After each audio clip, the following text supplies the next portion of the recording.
بسم اللہ الرحمن الرحیم۔ حضرت جابر بن سمرہ رضی اللہ تعالی عنہ کی روایت کا مفہوم ہے کہ ہم میں سے کوئی شخص جب نبی کریم صلی اللہ علیہ وسلم کی مجلس میں حاضر ہوتا تو کنارے پر ہی جہاں جگہ ملتی وہیں بیٹھ جاتا، کود پھاند کر آگے جانے کی کوشش نہ کرتا۔ یہ سنن ترمذی کی روایت کا مفہوم ہے۔ مجلس میں کس طریقے سے بیٹھا جائے، مختلف روایات میں اس کے مختلف آداب بیان ہوئے ہیں۔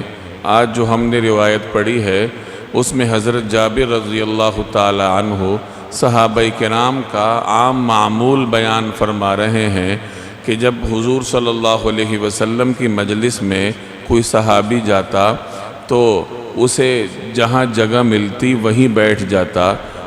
مجلس کے کنارے پر یعنی آخر میں اگر جگہ ملتی تو وہیں بیٹھ جایا کرتا۔ لوگوں کے کندھے پھلانگ کر آگے جانا یہ صحابہ کرام کی عادت نہیں تھی۔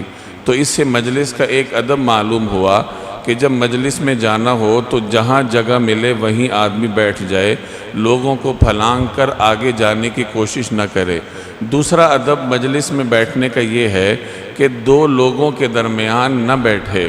اگر کچھ لوگ مجلس میں بیٹھے ہوں اور آپ وہاں گئے ہیں تو ایک طرف ہو کر بیٹھیں، دو لوگوں کے درمیان ان کی اجازت کے بغیر نہ بیٹھیں۔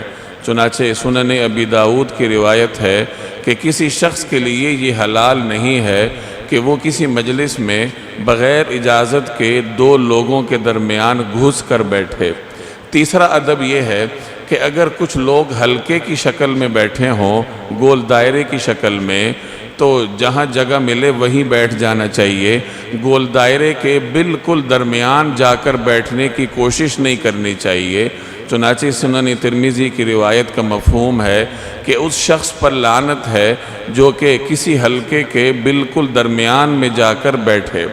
اسی طریقے سے مجلس میں بیٹھنے کا ایک ادب یہ بھی ہے کہ اگر آپ وہاں گئے ہیں تو ایسی جگہ پر نہ بیٹھیں جہاں اس سے پہلے کوئی شخص بیٹھا تھا اور وہ عارضی طور پر اٹھ کر گیا ہو، کیونکہ وہاں آنا اور بیٹھنا اس شخص کا حق ہے جہاں وہ پہلے سے بیٹھا ہوا تھا۔ اسی طریقے سے مجلس میں بیٹھنے کا ایک ادب یہ بھی ہے کہ اپنے بیٹھنے کے لیے کسی شخص کو اٹھایا نہ جائے۔ حضرت عبداللہ بن عمر رضی اللہ تعالی عنہ کی روایت کا مفہوم ہے کہ مجلس میں بیٹھنے کے لیے کسی شخص کو اٹھانا اور پھر وہاں بیٹھنا مناسب نہیں ہے۔ ہاں، لوگوں کو چاہیے کہ وہ نئے آنے والے کے لیے جگہ پیدا کریں۔ تو یہ مختلف آداب کا بیان ہے۔ اگر ان آداب کا لحاظ رکھ کر مجلس میں بیٹھا جائے تو مجلس خوشگوار رہتی ہے اور لوگوں کا دل کرتا ہے کہ ایسی ادب والی مجلس میں بیٹھا جائے۔ اللہ تبارک و تعالی عمل کرنے کی توفیق عطا فرمائے۔